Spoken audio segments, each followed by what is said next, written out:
Great. Good morning, good afternoon, good evening. Welcome to today's Global Network webinar. My name is Panya Yu from the United Nations Statistics Division, and I will be moderating this webinar together with my colleague, Alexander Loschke. Today, we are honored to welcome Raphaelle Rafin, Christina Beninger, and Giorgia Airoldi. They will present on the topic of From Data to Action, Global Database on Violence Against Women and Girls. The Global Database on Violence Against Women and Girls is a unique one-stop site providing easy access to comprehensive information on different types of measures undertaken by governments to address various forms of violence against women and girls. The database is an official tracker to assess countries' progress towards ending violence against women and girls in the Sustainable Development Goals and to identify where acceleration is needed. During this webinar, you will get tips on how to explore in depth the key feature of the database and look at countries' measures to address violence against women and girls. Learn how the database can be used to conduct analysis on trends in the adoption of measures and get insights on how the database can be leveraged to inform policy change, programs, and investments at national, regional, and global levels. Let me now introduce our three speakers today. Raphaelle Rafin is the policy specialist on ending violence against women and girls with UN Women. In this role, she notably provides support to intergovernmental process and policy developments and is responsible for substantially contributing to the area of violence against women programming. Christina Beninger is an independent consultant, lawyer, and researcher with 15 years of experience in the international law and human rights field, working with UN agencies and international organizations, universities, and NGOs across diverse country contexts. Her work focuses on research, policy advocacy, and programming, with a strong focus on gender equality, ending violence against women, and access to justice. And finally, we have Giorgia Airoldi, who is the program analyst on ending violence against women and girls at UN Women, working on the data and research portfolio. Giorgia has worked in the area of prevention and response to violence against women and girls in different development and humanitarian contexts across the Middle East, Europe, and Asia Pacific. Before we proceed, just a few quick housekeeping reminders. This event will last for an hour. Our speakers will present for about 35 minutes or so, and we will then have a Q&A section following the presentation. Throughout the presentation, please do feel free to write your comments and questions into the chat box at any time. And during the Q&A session at the end, we will unmute your microphones and enable your camera so that you are encouraged to ask questions directly by using the raise hands function. And this Global Network webinar is being recorded and will be made available on the Global Network LinkedIn group. And we invite you to continue the discussion there after this webinar. And with that, let me turn over the floor to our first speaker, Raphaelle. Over to you, Raphaelle. Thank you very much, Panha and Alexander, for convening this session this morning. I just want to check if you'll be able to share this. Yeah, I see the slides are loading. Thanks very much. And thank you everyone for joining today. So we're happy to share with you the revamped and updated version of UN Women's Global Database on Violence Against Women and Girls. Some of you might be familiar with this database because it is not a new piece of work. It's been existing for almost 10 years now. I mean, following the initial idea of it, but we've all redesigned it and fully updated it and added new features that we hope will make it more user-friendly.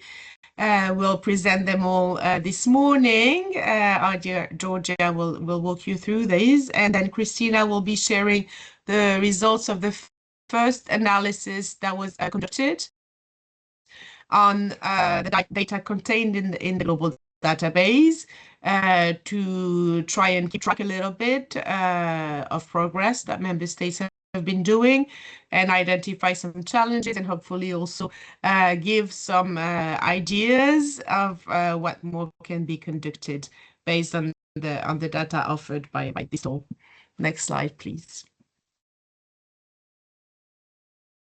So we will just give you a quick overview of the database before getting into the demo. And I was saying then presenting the key findings from the analysis before opening the floor for Q&A. So I will, right over, if you can please move the slide, get into the database presentation. So this is a figure that I think most of you are familiar with by now, that 1 in 3 women globally experience violence during their lifetime.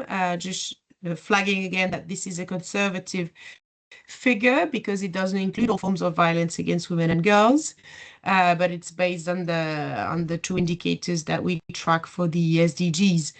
And also a small note that this figure is about to be updated for the second round of the estimate, and will be released new data in a month or 2 max. This database represents a one-stop source with information that states are doing. So it's a database. It does include quantitative data on prevalence of violence, but it's mainly about measures, so actions that states have taken and implemented to end violence against women and girls. So it really is a policy database. Next slide, please. So this is an overview of the timeline. So yeah, it's actually almost a 20-year anniversary of the resolution that led to the creation of the database. 2006 was the key year for ending violence against women in the UN because it was the first in-depth analysis that the Secretary General conducted on violence against women, and that led to a key resolution. And ever since, we've had resolutions every 2 years on ending violence against women and girls.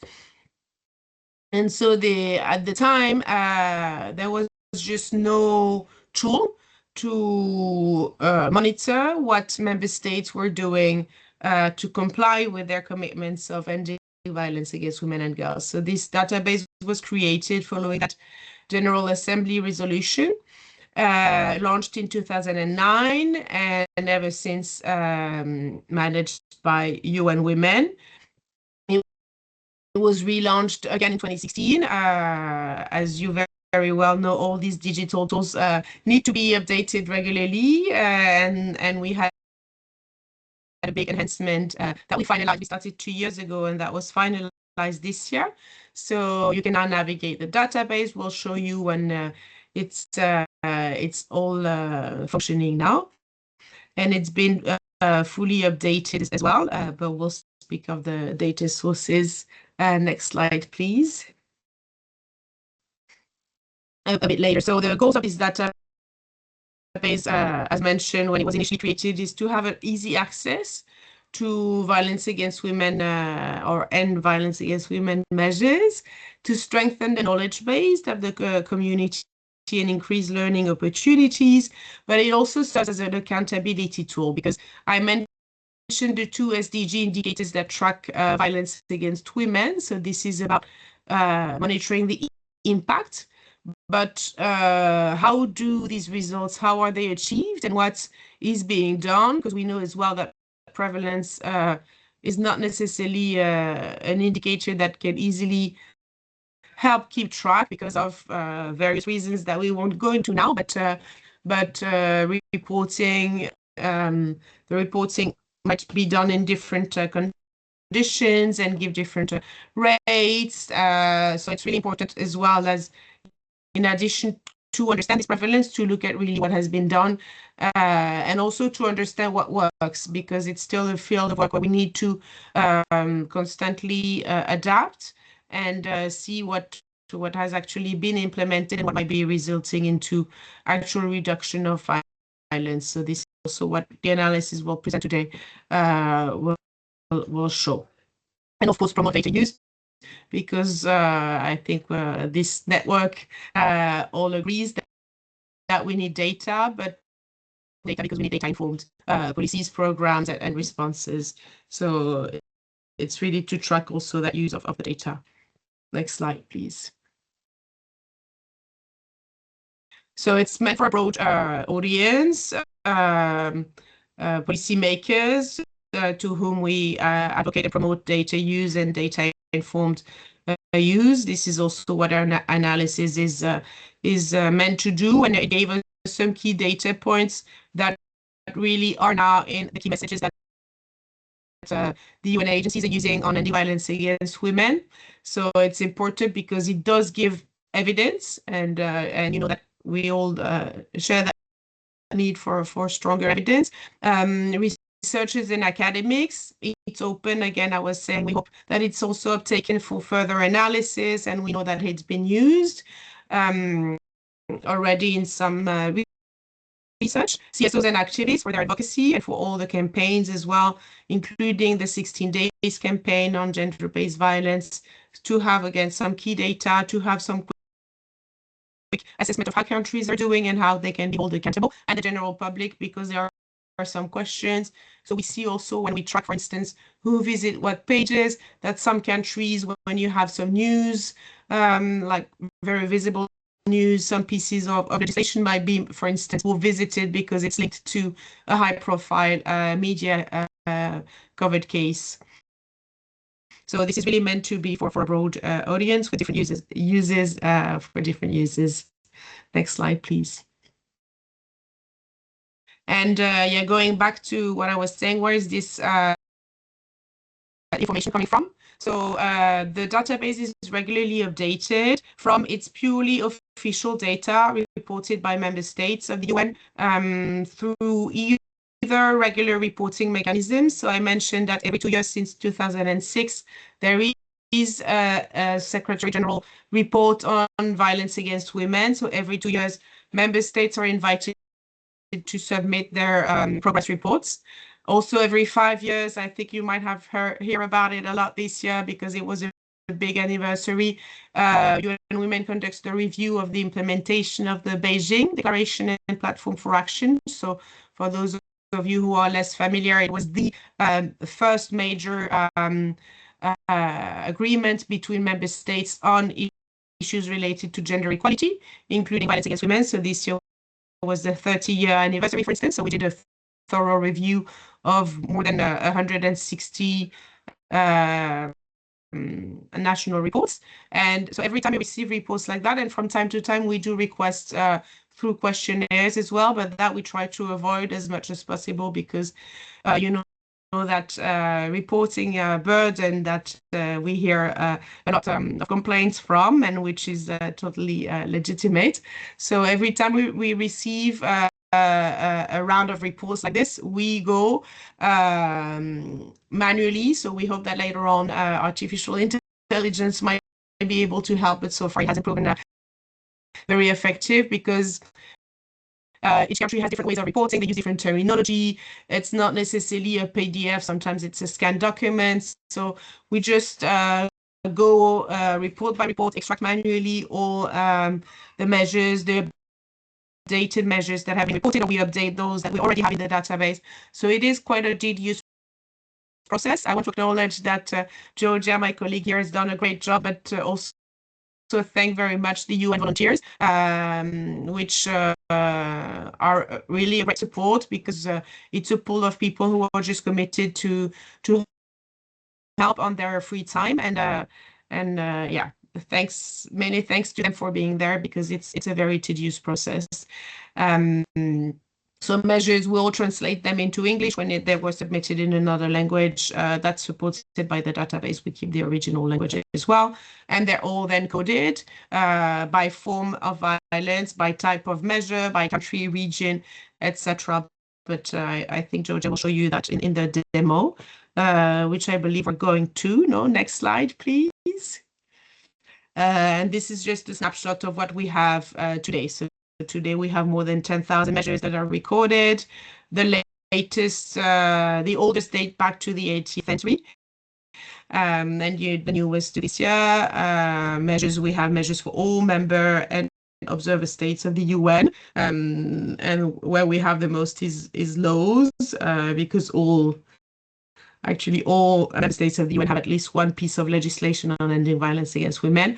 So that also shows that more analysis is needed, because we have great quantitative data, but we need, it would be helpful for the community and the field to have also more qualitative and refined analysis of what's in there. Next slide, please. And handing over to Giorgia for the demo. Thank you. Thank you, Raphaelle. I'm going to share my screen directly. Hope you can see it. Great. So good morning and good afternoon, everyone. As Raphaelle mentioned, we would like now to show you how to navigate the different sections of the global database. So we will start with the overview page, which is the landing page and provides a snapshot of what users can find in the database, including some key figures and trends, providing a quick analysis of the measures. As Raphaelle mentioned, we have more than 10,000 measures from 194 countries and territories. And for example, on legislation, what the database is telling us is that we currently have 1,529 measures from 191 countries recorded in the database, specifically on violence against women and girls. And from here, we can also see the breakdown of the forms of violence that this legislation are specifically tackling. On institutional mechanisms, what the database institutional mechanisms are include, for example, governmental bodies with a mandate on violence against women and girls. And what the database tells us is that more than 95% of the institutional mechanisms were established after the adoption of the Beijing Platform for Action in 1995. On support services, we know, for example, that 97 countries have implemented capacity building initiatives to strengthen the knowledge and capacity of the police response to violence against women and girls. And we have done some key figures on prevention and emerging trends, including technology-facilitated violence against women. Moving now to the second tab of the global database, which is the About page. Basically, here you can find some background information on the global database, the objective, the sources of information, and the content of the database. And from here, you can also access a quick guide on how to use the database, including the data search and the country profile that I'm going to show you now. So moving now to the Data tab, this is the core function of the database, and these tools allow users to search specific measures based on specific filters that you can see here on the left side of the page. So the measures that are recorded in the database can be filtered based on type of measure, for example, and from here you can open a drop-down menu with all the different categories. For example, we can select policies. After selecting the main category of measure, you can then select the subcategory of type of measures. For example, we can select National Action Plan and National Strategies, specific on violence against women and girls. And from the world map view, from here, you can see how many countries have measures available. We can then further screen based on year, for example, the measures that were effective between, let's put 2000 and 2025. And then we can say, sorry, I forgot the form of violence. We can screen based on the specific form of violence we are interested in. For example, we can select female genital mutilation from here. And then finally, the region. For example, we can select Africa. So from here, we can see how many countries have measures available. From here, we can also zoom in. And for example, we can select Tanzania. By clicking on the country profile, we are redirected to the specific page dedicated to the country. And from here, we can access the measure based on the different filters that we selected. By clicking on the measure, we can have access to additional information, including a brief description of the measure and the source of information. As Raphaelle mentioned before, in this case, this measure was reported by the government of Tanzania in the latest Beijing Plus 30 review process. Going back to the data page, I wanted to show you that you can also change the visualization modality. So from the world map view, you can change to the grid view. Again, from here, you can apply different filters. For example, we can select prevention initiatives. And then again, we can apply the subcategory of measure. For example, we can look at work with the media. And the additional option that you have from this visualization modality is that you can also search by keywords. For example, journalism, and you will see all the measures included in the database that have this specific keyword in the title. One last thing from here is that you can also download the data. You can choose between a PDF format or the CSV file. You can select only filter data and download all the measures with the also the description and the source included. And then finally, you can share the measure from the link. Okay, I think that's it on the data tab. So we will now move to the country profile. The country profile is a new feature of the database. Basically, the country profiles are meant to provide a quick assessment on the comprehensiveness of the national response on ending violence against women and girls. I want to show you the example of Chile, which is a country profile that was recently developed and uploaded in the global database, thanks to the collaboration also of the colleagues in the country office that liaise closely with the government counterparts to validate all the information that you will see here. So from the country profile, you can have access to some demographic data, as well as to some data points, which are the gender inequality index rank and the global gender gap index rank, that are meant to situate the country's violence against women and girls data within a broader gender equality framework. From here, there are some prevalence data on violence against women and girls, including the lifetime and 12 months physical and sexual intimate partner violence, as well as the lifetime non-partner sexual violence. From here, you can have access to the source of information. Then moving, the next section of the country profile is the country snapshot. The country snapshot includes some data on key indicators on ending violence against women and girls.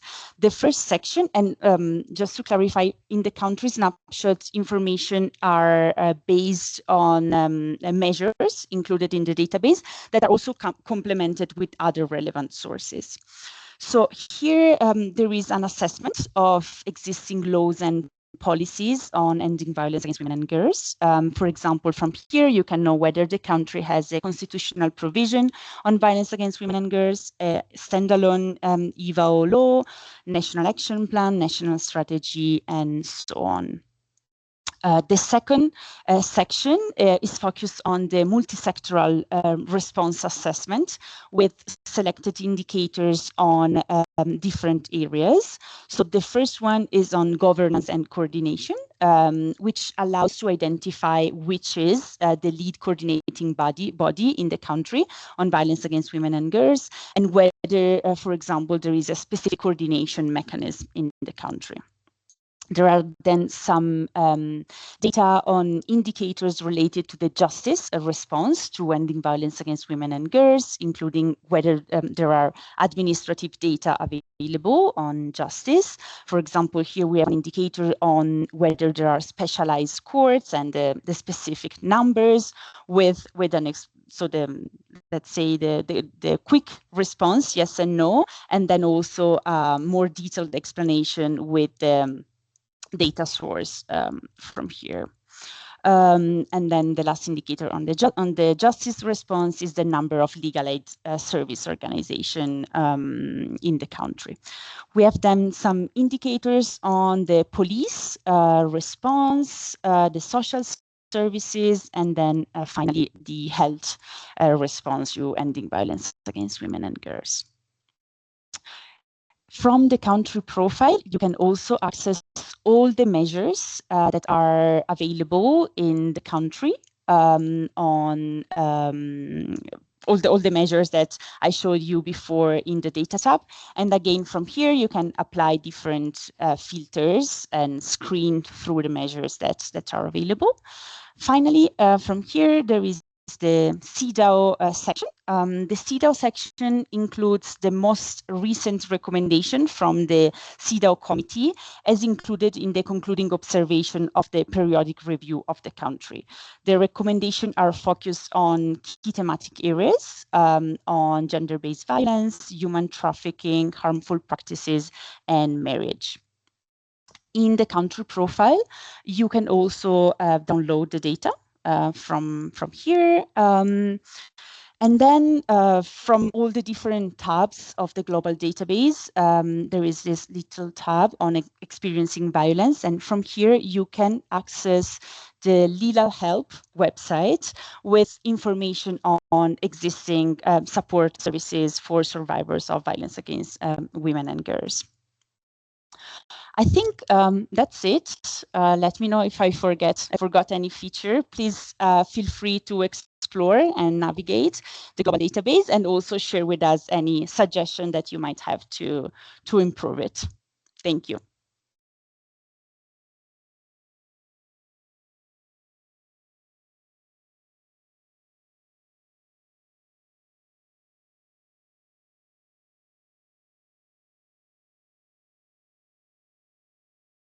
And yeah, I think if we can put back the presentation, and I'll now hand it over to Christina for the next part on the findings from the analysis conducted through the global database. Great, thank you so much, Giorgia. So I'm pleased to discuss here some of the key findings from this was the first global analysis of the data contained in the UN Women Global Database. Next slide, please. So this analysis and the key findings are included in an upcoming new UN Women report entitled Global Commitments, Local Actions, Tracking National Efforts to Ending Violence Against Women and Girls.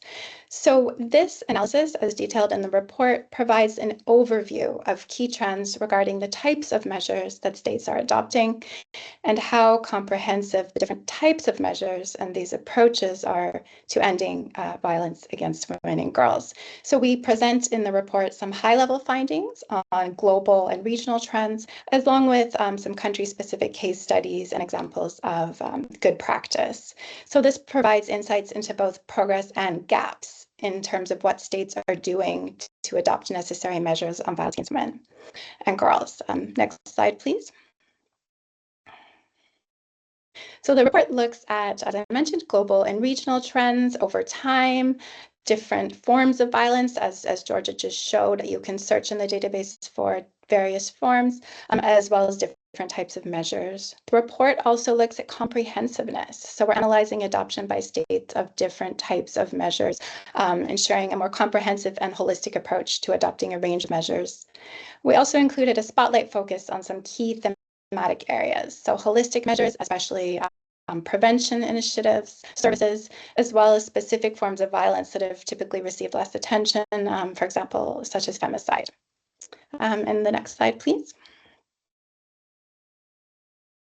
Just a quick note on methodology of this analysis. So just to note that the analysis that I'm discussing is based on the database content as of October last year. So this at that time included more than national measures, 3 UN member states.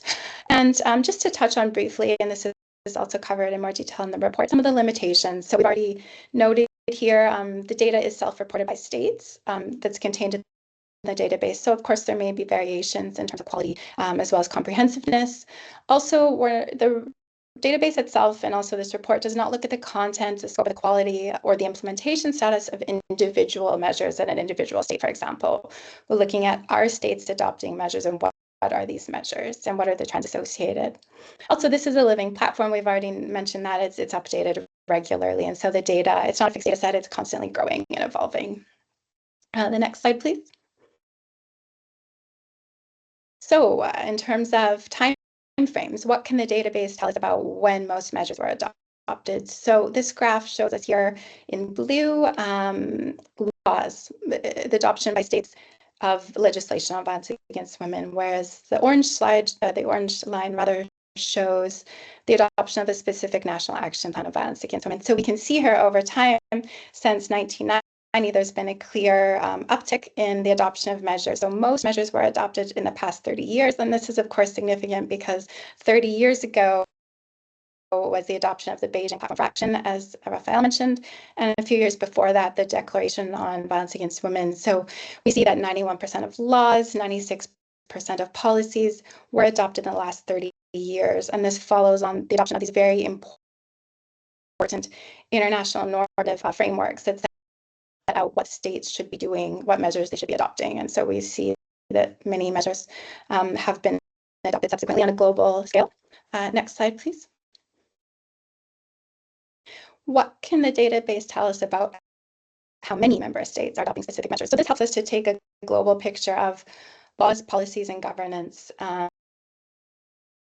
So 84% of states report adopting specific legislation on violence against women and girls or domestic violence or intimate partner violence. 2/3 of states, so less uptake, but still the majority have adopted a national action plan or strategy specific to violence against women and girls. And this is, of course, important for setting the policy framework at a country level. Many states, 80%, have adopted institutional mechanisms. And this is, of course, an important coordinating and monitoring role. So an overall positive trend in terms of states adopting some key measures here. And the next slide, please. And we can also in the database look at regional trends. So here's just a few examples. If we're looking at what states are doing on a very severe form of violence, femicide, there's a very strong regional showing here that Americas is leading on the adoption of femicide measures, 84% of measures globally. So that's also interesting to see how different regions are handling different specific issues, and also where specific measures are being adopted. So social services, which is of course critical for providing necessary services to victims and survivors, are especially being adopted in Europe, in the Americas, and Asia. So the database really enables as well regional comparison. And next slide, please. We've talked about progress, but also the database can be very effective in showing gaps. So this is at a global level. There's a number of examples here, but just to highlight a few, what we found in analyzing the database is that, for example, less than half of states have reported adopting education measures as part of prevention efforts. Less than half have reported adopting a special budget on violence against women and girls, which is an important measure for ensuring adequate financial commitments. So we can really see the value of the database as well in tracking gaps in state adoption of key measures. And the next slide, please. So moving on to looking at comprehensiveness. Now, I'll explain this figure here, but I'd like to give it a background. When we're talking about comprehensiveness in the context of this analysis, UN Women has conducted benchmark assessments of what types of measures states have adopted across selected indicators, drawing on established international standards. So this covers 7 categories of the key measures that are contained in the database and of which are considered necessary for states to adopt. So laws, policies, budgets, institutional mechanisms, prevention, research and data, and services. And across these categories, we've developed 10 indicators, which enables a comparative analysis of how comprehensive the range, the different types of measures that states are adopting to ensure a holistic and comprehensive response to violence against women. And so within that, we were able to look at states in terms of how have they adopted measures across all of these categories, and then assign either a high ranking, they've adopted at least 8 out of the 10 indicators, a medium ranking, 5 to 7 of the indicators, or a low ranking, 4 or fewer measures adopted. And this results in the ability to do analysis that shows how many states have reached a high level of comprehensiveness, for example. So when we look at this figure here, we see 87% of states analyzed in the database have adopted at least a high or medium comprehensiveness. So that means they've adopted a broad range of necessary types of measures to respond to violence against women and girls. On the other hand, 13% of states have adopted only a low level. And of course, that's also concerning. In addition, because we've done this comprehensiveness analysis, we can look at how does this relate to other factors? How does this relate to regional location, state income level, and prevalence of intimate partner violence? So I'll just move on to the next slide, please. I'd like to highlight one interesting finding from this analysis, which shows that laws and policies seem to be closely linked with member state adoption of other measures. So this chart shows here a high level. So this is states where we determined that they had adopted a high range of different measures. 100% of those states had legislation, specific legislation in place. On the other hand, among states that have adopted only a low level of different types of measures, less than half have laws in place. And there was a similar finding when we looked at national policies and how they compare with other measures. So we see here that legislation and policies are very important and may well be catalysts or gateways towards the adoption of other measures, prevention, services, research and data, and so on. Next slide, please. So we also were able to look at, is there a connection between violence against women and girls prevalence rates and the comprehensiveness of state responses to ending violence against women and girls? And there's a figure here, which I'll explain. I just want to give a little background.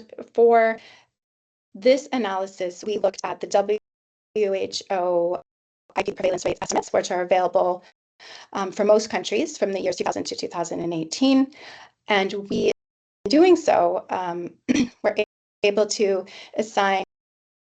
calculate average IPV rates among the different categories of states as to whether they had adopted high, medium levels of different measures to respond to violence against women and girls. And the findings here show that among states that have adopted high level of different types of measures, the average IPV prevalence rate based on these WHO estimates is 7.9%. For states that have adopted a medium level of measures, so not fully comprehensive, 14.7% average IPV prevalence rate. And this refers to the past 12 months, just to clarify. And when it comes to states that have adopted only a few low level of measures, we see that the average IPV rate is 19.3%. So we can see that there's nearly 2.5 times higher in states with low levels of comprehensive measures as compared to states with a high level of comprehensiveness and adopting a broad range of types of measures. So this is quite an interesting finding. And if we can move to the next slide, please. We also looked at, is there a connection between state income levels and comprehensiveness of responses? So again, yes, there is. We looked at drawing on the World Bank classifications of states into 4 categories. We determined that among states with high income levels, falling in the World Bank classification of high income, the percentage that have adopted a high level of comprehensiveness in measures is actually 4 times higher than among low income states. So we see that income level also is connected with how comprehensive a state's response is to any violence against women and girls. And I would just like to sum up here before we move to questions, just to say that this is the goal here was to present a snapshot of some key findings, some interesting findings. There's more detail and different range of analysis provided in the forthcoming report. And this really helps to show areas of progress and gaps on a global level and a regional level. And it also shows the many ways in which the state database can be used for analysis, for research, for tracking progress and gaps in monitoring state compliance, and also for further research looking at how important a comprehensive range of measures is to effectively respond to violence against women and girls, and for states to uphold their commitments in that regard. So I think with the next slide here, we're moving on to the question and discussion period. So thank you. Thank you very much to our three speakers for showing us not just the richness of the database, but also showing some of the early findings of your research. I have now enabled cameras and microphones for the audience, and I would like to ask if anyone has any questions for our three speakers. Would anyone like to break the ice and ask the first question? Otherwise, I'm happy to. I was, excuse me, starting to reply in writing to the last comment. Apologies. Yeah, maybe let's happy to take that. I respond see already. that. Yeah, I see that you have already answered some of the questions in the chat, but there is a last question there on access to more detailed data. So please feel free, Raphaelle, to answer that question. Thank you. And thank you everyone for again being here and for your questions in the chat and your interest in our work. We really hope that the tool is useful for many of you. Yeah, I wanted to reply on the question, and hello and Donirina. Good to see you here. On data and prevalence. So the data source of these prevalence rates is and their source, so you can find for all on all country pages. The source for these data points is the national surveys that were conducted. So it can be, there's a variety of sources. It can be a DHS survey, it can be a mixed survey, it can be a standalone survey as well, where methodology was fully adapted by usually the National Statistic Office or Ministry of Women or the official data producer. So what we did is go through each of these surveys and look for these three main data points, which mirror the SDG indicators on violence against women. Some of these surveys might have figures on violence at work, for instance, or demographics data as well. But it really depends, again, from one country to another and the scope of these surveys. So this would require going through each survey that, again, is sourced on each data page. So unfortunately, no, there's no easy and quick way of doing so. Thank you, Raphaelle. Anyone has any questions, please do raise your hands for our speakers.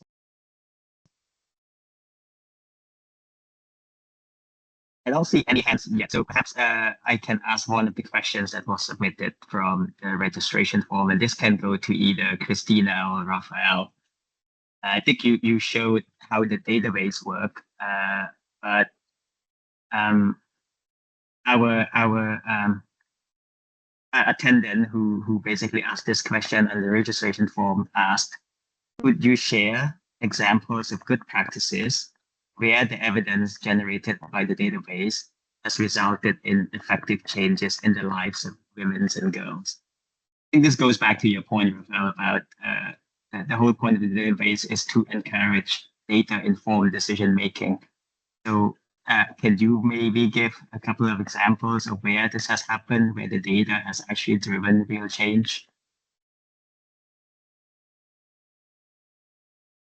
Christina, is it okay if I turn to you and you want to speak of the two country examples that you identify in your analysis?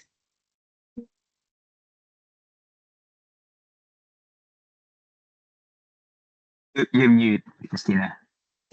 Sorry, apologies. Sure, Raphaelle. So you're referring to the case studies from the report? Yeah. So these are examples of Spain is a specific country example we discussed in depth in the forthcoming report, because Spain is one of the countries that has adopted measures across all 10 indicators in our comprehensiveness analysis, and it shows that they have really taken steps to adopt a broad range of measures. Of course, we're not looking in depth at whether they effective or how these measures are implemented, but we're looking at what states have done. And Spain has introduced comprehensive legislation, a national action plan, services prevention across all indicators. And it also correlates with Spain having, for example, a low prevalence rate of IPV. According to the WHO figures, I believe it's 3%. And so this is obviously a country in which we see both a high level of comprehensiveness in measures adopted and a low level of IPV. Another country example we cover in the report is Jamaica, which also has adopted measures across all the indicators, broad range of measures, and also reports a low IPV rate. So intimate partner violence rate. So I think these are examples of countries where there's been very concrete efforts to improve and enact and adopt appropriate necessary measures. And this we also see that there are relatively low rates of IPV in those countries. I don't know if you wanted to add to that at all, Raphaelle. Thanks very much, Christina. Yeah, I just wanted to add one of the limitations also that we face in this field is that there's not really trends analysis over time. So the results and the findings that Christina shared and identified in her work are comparing current rates or current in the past 20 years, because it's not necessarily updated very often. And we can also link the WHO database on the estimates of violence against women and girls, which, as Christina mentioned, we were based in, which is the only database where data can be comparable across countries. But again, it's for a given situation. So it's comparing prevalence rates across countries, but not necessarily over time. So it's not something that we can do yet for many countries, because although most of them now have more than one data point on violence, it's growing, and it would require going country by country to check over time and compare with the dates at which measure started to be adopted and implemented. So this is hopefully, maybe with Christina, we'll do that further analysis later on, but this is also, this initial analysis was done at global level to really get the global trends. So this is something that we would encourage. There is academic literature already looking at some countries, notably the very well-known Nicaragua, studied by Mary Ellsberg, looking at over time prevalence rates decreasing and comparing with the adoption of laws, policies, and such, etc. But it's not something that at global level we were able to produce yet, because this would require more data. So hopefully in the coming years, this is something that the field could take on. Thank you so much to both for answering this question.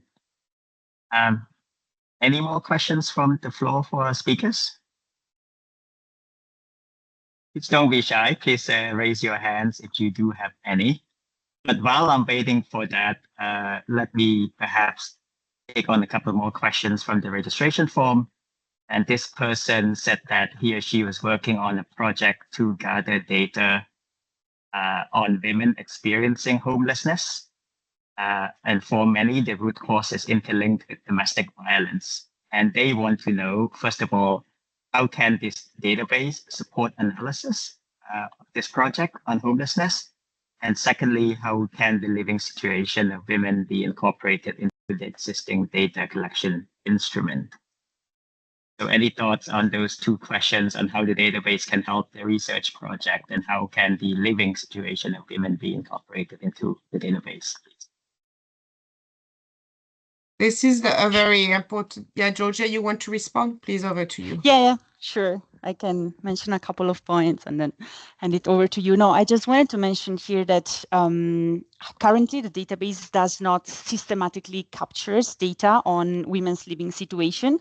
However, it can still be a useful tool to conduct analysis on this topic. For example, the database includes information on national measures related to domestic violence, including laws, services, prevention initiatives, and institutional mechanisms. And since domestic violence is a known driver of homeless for women, for example, the database could help identify which countries have adopted integrated services for survivors, including shelter, psychological support, housing assistance, and this can be done through the data tab, but also through the country profiles with the selected indicator on the response services. It can also allow us to identify, for example, gaps in policy response, where, for example, factors such as homeless is not addressed as part of a violence against women and girls strategy, as well as it may help identify, including through the keyword search in the data tab, good practices from other countries that have linked housing and protection services in the national frameworks. So these are some ideas, even though this is not a data that is directly captured in the database, it can still be investigated through this analysis. Raphaelle, I don't know if you have anything else to add. Okay, great. Let me give one last chance to our audience who are joining in live to see if they have anything that they want to clarify with our speakers. Not, I think,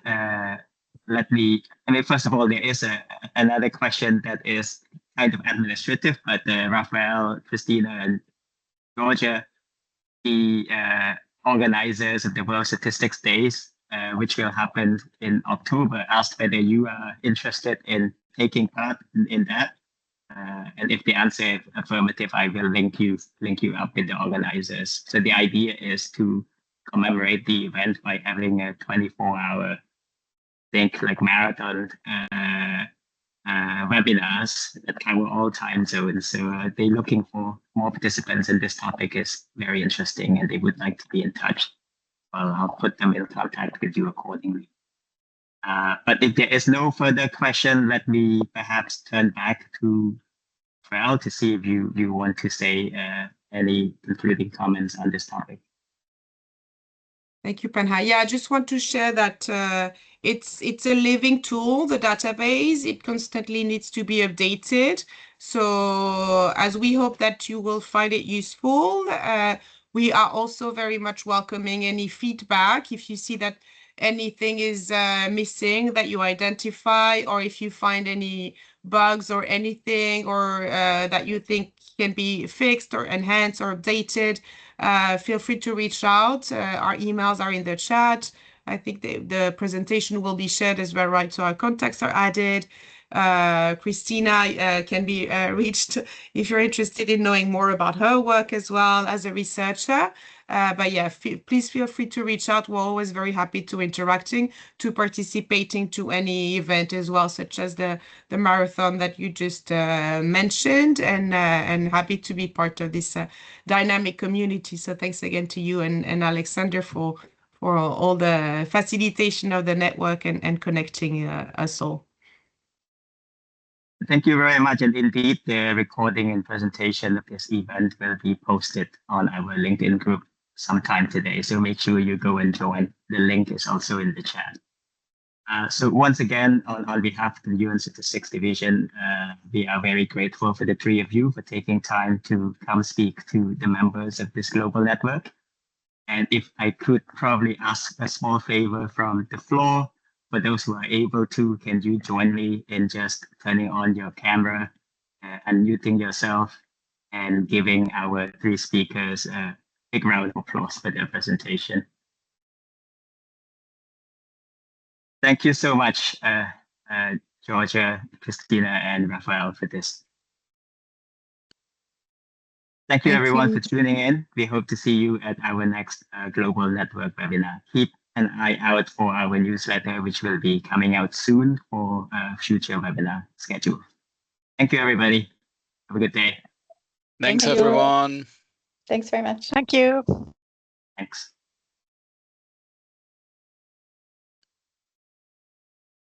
Thank you very